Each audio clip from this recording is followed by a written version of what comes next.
All right, good morning. We're going to get started now.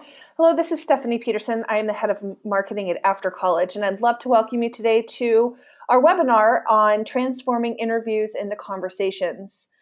This is part of a series of webinars that we're doing to help give you the tools and the framework so that you can land your dream job after graduation. Today, we're going to be recording the webinar, so if for some reason you need to jump off early, or if you'd like to go back and listen to it again or share it with a friend, we will be posting this webinar to our YouTube channel, which is youtube.com/aftercollegemedia. You can also go to that YouTube channel and find all of the webinars that we've conducted so far. We did one on zeroing in on what you want to do. We did one on building and making the most of your network. We did one on how to create a standout resume. And last week, our webinar was how to make an impression at a career fair info session. And so today we're going to be talking about Courtney Young Law, who is joining us from Fundamentum, is going to be talking about how to prepare for an interview and how to transform interviews into conversations. And then next week, we're going to do one on how to research and explore a potential employer. And then our final webinar in the series, which is on November 18th, is about how to negotiate for salary and benefits. The webinars are always at the same time on Wednesdays at 10 a.m. Pacific, 1 p.m. Eastern. So hopefully you can join us next week and the week after for the next two webinars. Let's see. The other thing I wanted to encourage you to do is ask questions. You can ask them at any time during the webinar using the GoToWebinar control panel. There's a questions box, and you can type your questions in there as they come into your head. And at the end of the webinar, Courtney will be answering all of your questions. So without further ado, let me introduce Courtney to you, and then she can take it from there. So Courtney Young Law wants to transform people into protagonists in their lives and careers. She has degrees from the University of Texas at Austin, Harvard Graduate School of Education, and Mills College. After extensive experience as an administrator and professor in higher education, she founded Fundamentum, a coaching service that teaches you the skills you need to take control of your career and find your fit. Courtney, go ahead and take it away. Thank you. Great. Thanks so much, Steph. So thinking about interviews, interviews can feel like, interviews really can feel like an interrogation. We've all been there, sweaty palms, feeling stuck like a deer in headlights with the interviewer asking us a question, and our minds racing, and we can't, remember where we went to college or what we majored in. Just the feelings, the anxiety can be so high that you really can have that feeling of being interrogated. And that is not at all what you want an interview to feel like. You really want to have a conversation. And how do you get there? Interviews that are conversations are so much more successful, and the goal is to make sure that everyone in the conversation can work well together. A one-way interrogation doesn't give anyone the information they need, and so what you need is preparation to really transform them into a conversation. That gives you the confidence, to answer those questions and to ask really good questions. So, what do I mean when I say conversation? And I really mean a two-way interaction that's authentic, which means that you practice and prepare, but you don't lie or misrepresent yourself, and that you practice so that you sound comfortable, not rehearsed. And that's a big difference between sounding like you are actively engaged in the conversation rather than reading a script that you've memorized. So today we're going to briefly go through a few pieces of the equation for interviews. We're going to talk about what are they likely to ask. I'll share some examples of responses that work and talk briefly about what questions you should ask. As Stephanie introduced me, I am CEO of Fundamentum, where we coach people to take control of their career and find their fit. And we've been really lucky to partner with After College and share some of the pieces of our coaching program. And I'm excited to talk to you today about interviews because that is such a critical piece in the job search.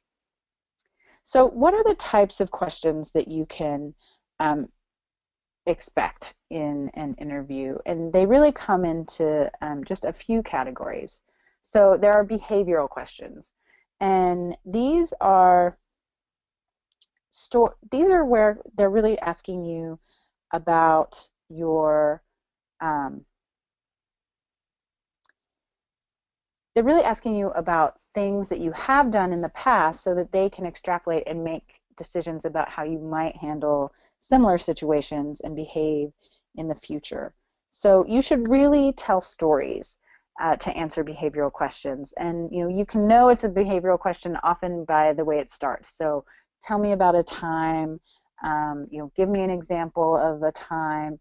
Any of those type of questions are behavioral questions. So how do you answer behavioral questions? The fundamental approach is to use what we call STARK. And that's just sort of taking the situation, what was going on at the time, what was the task that you were given, what action did you take, what was the result of that action, and then most importantly, what did you learn? What was the knowledge that you gained? You want to be able to share with people the um, the experience in a way that they can connect with, and in a way that sort of highlights all of those points. Um, you want a story that describes what happened, what you learned from the experience, and then how you can apply this learning to the new role and company. And we have a framework in our coaching program where we practice these responses, for several weeks. So, our goal is for our clients to finish with 10 to 12 stories that they can use to answer a lot of different questions in an interview. So, don't feel like you need to be able to do this immediately. This is a learned skill that needs to be practiced. So you can start small, by thinking of some of the most amazing experiences or accomplishments that you have and write them down and sort of use this framework to, put through the situation, task, action, result, and knowledge.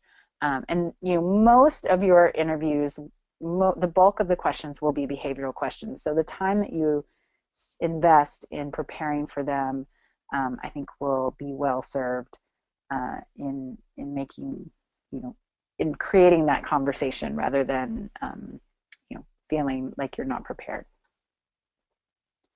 Another type of question is a problem-solving question. And these problems may be real problems that the company is facing or hypothetical, but they are really using these, the employer is asking these to assess your problem-solving ability. And so how do you answer problem-solving questions? You, number one, have to make sure that you understand the question. You need to restate the question in your own words and just check in to make sure that you're interpreting the question the way that they want you to, and that you're answering it fully. You want to talk about several different approaches. You can say, well, I can think about this one and this one and this one. And then you want to select one approach and talk about why you think that's the best one. And the most important thing is that the whole time that you're doing this, you're talking out loud through the process. So I know thinking out loud can feel really unnatural, especially when you're nervous. So one of the things that we tell people to do is to, one, practice talking through your thought processes at home. Take some time to do that in front of folks. And if you feel awkward thinking out loud, sometimes it helps to just tell the interviewer, I'm going to think out loud so you can hear my thought process. They want to hear your thought process, but that can just sort of make you feel more comfortable in doing it. And, again, it's not necessarily, I don't want you to feel a lot of pressure about getting exactly the right answer. What they're looking for is, how do you address a problem? What are your thoughts behind it? How are you creative in solving it? So don't feel like there's a right answer. This is a very process-oriented set of questions.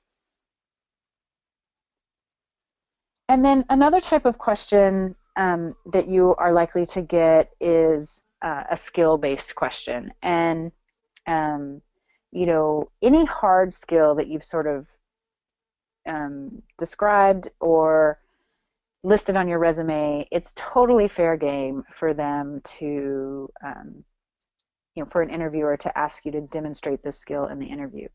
And some of these might be, technical interviews that focus on coding or giving you Excel, problems, equations to sort of put together, timed writing samples, mock presentations. Those are all ways that they're really trying to look at your skill. And often they will give you some notice in advance that you're going to do that.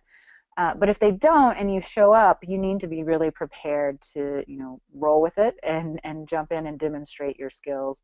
And they will understand that, that you're nervous, that you're in an interview situation, that it's not a completely natural situation, but being prepared, really thinking about what these possibilities might be will help you in answering these types of questions and performing these skills. And then finally, the last type of question that I want to talk about is motivation questions. And these questions get at the why of your job search. So, why are you leaving, or why are you interested in this role? Why do you want to be at this organization? You will get some version of this question in every interview. And framing is very important when you're considering motivation questions. You really want to be honest, but you do not have to reveal every detail about why you're leaving your last job, or if you're making a career change, or why you're applying for a position that's not directly related to your major. You want to have a clear, honest story about it, but you don't have to go into every detail. There are ways to share enough information for them to understand without giving any personal details or anything that is you feel is private. But these are important questions to think about, especially as you define why you're interested in the particular organization, because they want people who are aligned with their mission and vision and values, and that's important for you to know going into the interview. And then thinking about a couple of specific questions that I want to talk through is, the proverbial tell me about yourself. You will get some version of this question. It may be exactly tell me about yourself. It may be, walk me through your resume, talk to me about what you've done. And, the typical answer can be pretty basic. And what we really encourage folks to do is to have a way of talking about it in a personal brand. And we did some of this work last week in thinking about how to stand out at a career fair, but it's transferable to an interview. Once you have a personal brand, it's something that you want to use over and over again. And when you are answering the question, tell me about yourself, you really want to be able to give people a sense of what you care about quickly, and a personal brand is a great way to do that. You want to walk them through your background briefly, particularly for recent college grads. Where did you go to school? What did you major in? And then you really want to make it about why your interests are related to the company and the position, so that you can connect it, and you're sort of connecting the dots for them in the process. Another common question is, and that fits sort of in the motivation questions, is what do you want to get out of this job? And a typical answer is like, I just want to learn, or I want to, really contribute. And the way to improve this is, to really connect it with your goals. And the shortcut to doing that is to know, what are your 5-year goals? What are your 10-year goals? What, and not that those can't change and won't change, but, employers really want to see people who are aspirational and connected to, goal-oriented. And so showing that you have a plan and that this position fits into that plan is really a key thing in answering this question well.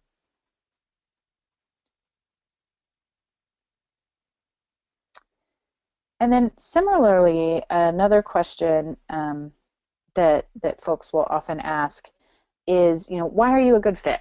And the employer is really wanting you to make an argument based on your skills and your culture and why you're a culture fit. And so what you want to do is use the job description here to select one or two items that you believe are really important, and then highlight how your previous work experience, your internships, your coursework, which is, definitely prepares you if you're going to be using it, um, connect the dots for them so that they see how those skills and experiences connect to the job description that they've written, and how you're going to use those to benefit their organization.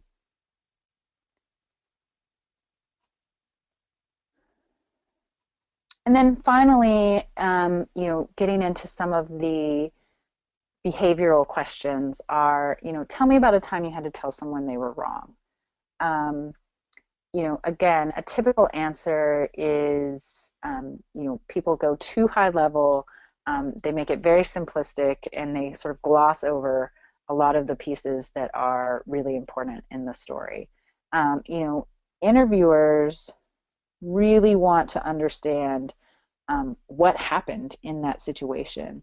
And employers want you to demonstrate to them how you did whatever the behavioral question that they're asking. If it's, how do you work on a team? Tell me about a time you worked on a team. Tell me about a time, that you were a leader on a team. Tell me about a time that you had a failure. They really want you to go in and give the details of the story. So again, using that Stark model, what was the situation? What were you trying to do? What was at stake? Tell them the story so they can understand how you navigated it, and make sure that you tell them what you learned and how you will apply it in the role. So again, this is something we spend several weeks on in our coaching program, so it's not something you have to be able to do immediately. But these are questions that you really want to practice and think about, and how, and create some, a toolbox of stories that you can reference when you're in that situation and you're getting asked these behavioral questions. So those are the big highlights of questions that we expect you to get and that expect you to be prepared for. I want to talk briefly about what you should ask in an interview, and then we'll have time for you to ask me some questions. So again, your questions give you good information to have if you get the job, and they signal that you are able to do some research and go a level deeper in the interview. So, questions sort of have two purposes, right? You want to know this information so you can start out, hit the ground running, and you also want to cue that you ask good questions, that you're a smart person, that you can analyze and synthesize data in the interview to make you a more valuable employee to the employer. So the types of questions that you should ask sort of fit into these three categories. And, you want to do your research and ask a question that builds off that research. So the first type of question, questions are things that demonstrate your interest in the company or role. So once you've done some research, you want to be able to use that research to ask a good question. So a question might be, I noticed that you just acquired app Z. What does that do for your mobile strategy? So see how that question shows that, yes, I did some research, I know information about your company, and I'm thinking, strategically. That's a great question because, one, you're going to get an interesting answer, and two, you're cueing that you've, got some skills and that you're taking this opportunity seriously.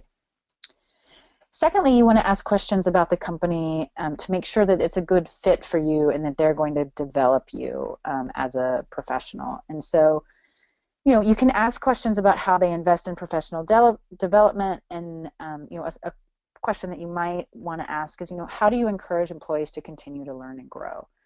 So this gets to sort of reconnecting to those long-term plans. Like, is this a good place for you to move toward those 5 and 10-year plans?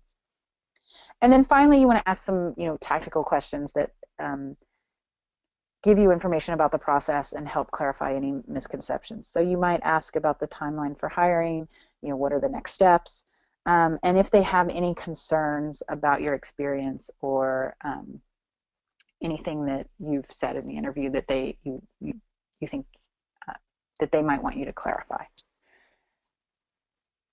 So I know that's a lot of information in a short period of time, but that's in a nutshell how we prepare for an interview. We spend a lot of time practicing our stories and thinking about what we want to share with an interviewer, and I'm happy to answer any questions that you might have about it. Great. Thank you so much, Courtney. We do have a few questions here. The first one is, if there's something I want to say about myself, but none of the interview questions give me an opportunity to talk about it, how do I bring it up? This is something that we practice, and there will be times when you're asked a question that you don't necessarily want to answer, but you want to tell them another piece of information, and it's perfectly fine. And this is where we get into the transforming it from a conversation, from an interview or an interrogation to a conversation, right? It's perfectly fine to say, I don't have a great example of, X that you just asked me, but let me tell you about a similar situation, and you go into the information that you want to share. So, people can, and they may come back and say and probe and follow up on that original, but at least you've gotten the information that you want to share in there. If it's a particular story. If it's a particular piece about your background that's really critical and you want to make sure it's in there, put it in your tell me about yourself story. Okay, great. Okay, the next question is it appropriate to email the interviewer after the interview with questions I didn't think of? Like if I forgot to ask a question or maybe even make a point, is it okay to email them after? Of course you want to follow up an interview with a thank you. I think that it depends on the nature of the question, right? You don't want to ask anything, that's publicly available or anything that is difficult for them to answer outside of the back and forth of the interview. What I like to encourage people to do in their thank you is to provide some new insight rather than another question. And it might be, reflecting on the interview, writing down some thoughts, and then coming up with, a really good piece of information that you want to share, just to make the thank you more than just a thank you, to give it some weight. A particularly good question can do that as well, but I think those are harder for the employer to respond to because you're sort of taking time out of their workday and their email processing to do that. So just to be mindful of that, if it's a particularly insightful question or if it is really about the company, I think it's okay. I think anything that's tactical or more on the is this a place a good fit for you? I would wait as you move through the process to ask those questions. Okay, great. The next question is if I already have a job offer from another company, is it appropriate to talk about it during the interview? Yes, and we'll talk a little about this at the negotiation stage. But if you have a job offer and you're still seriously considering a different position and interviewing for that, you want to make sure that they know that and that because they're probably going to need to speed up their process if they really want to get you, and that's something that you want to make sure that they understand. It's not something that I would come in with, it's not the, lead on your tell me about yourself. Well, I'm, currently thinking about 3 different job offers. But once you've sort of built some rapport with the interviewer, you've had a good conversation, at the end, as you ask about next steps, that's the perfect time to sort of cue them and say, I have a another offer from a company that I'm seriously considering. I'm very interested in this position and would like to understand how we can work together to make it work on the timeline with the other offer. Great. Okay, so I guess this will probably be the last question we take. This one says, if I get off on the wrong foot, so like if I'm starting the interview and halfway through, things aren't going well, how do I turn that around? Is it okay to just ask to start over or to take a minute to, how can I handle it if it's really, really going downhill? Yeah, if you're sort of having those like mind racing, can't catch your breath, you know, experiences, and you don't feel like you've built a rapport with the interviewer yet, I think it's okay to say, can I just take a minute? Or, if they haven't offered you water, it's great to say like, actually, could I have a little bit of water? Um, I think it's absolutely fine to take sort of a pause. I would not say I want to start over, right? Because I think that um, you can't start over, right? Like whatever you've done thus far is still going to be part of the interviewer's experience of you. But what you can do is acknowledge, right? I haven't been, and make it about yourself, not about the interviewer. You can sort of, say, I feel like I haven't been representing myself well. Mhm. So, I'm going to just take a minute to get some water and move forward in a way that I can better share who I am and why I'm a good fit for this position. I think that's a much better thing to do than sort of saying like, can we start over? Acknowledging that you were nervous, acknowledging that you haven't been representing yourself well, and that you want to shift that. As an interviewer, as an employer, I would have a lot of respect for that kind of self-awareness and ability to sort of share that with an interviewer. Great. Thank you so much. So that concludes, we've just got a minute left. So, Courtney, did you have any last things that you'd like to say to our audience today? Yes, so thanks, Steph and After College for the opportunity to share with you this information. Again, we coach you to take control of your career and find your fit at Fundamentum. And if you complete your After College profile, you can sign up for a free consultation at fundamentum.com. Or if you have questions and want to get more information, you can email me at hello@fundamentum.com. And we are offering after college participants a 10% discount on the coaching program. So we'd love to work with those of you who have questions and want more support in preparing for interviews. That's great. That's a generous offer.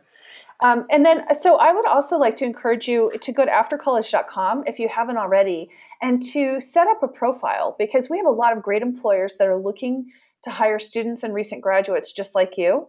And we have profiles on our site where you can put in your school major, graduation date, your internships, volunteer activities, job experience, and employers search on those profiles and are hiring people through after college. So it's a great place to get some additional exposure.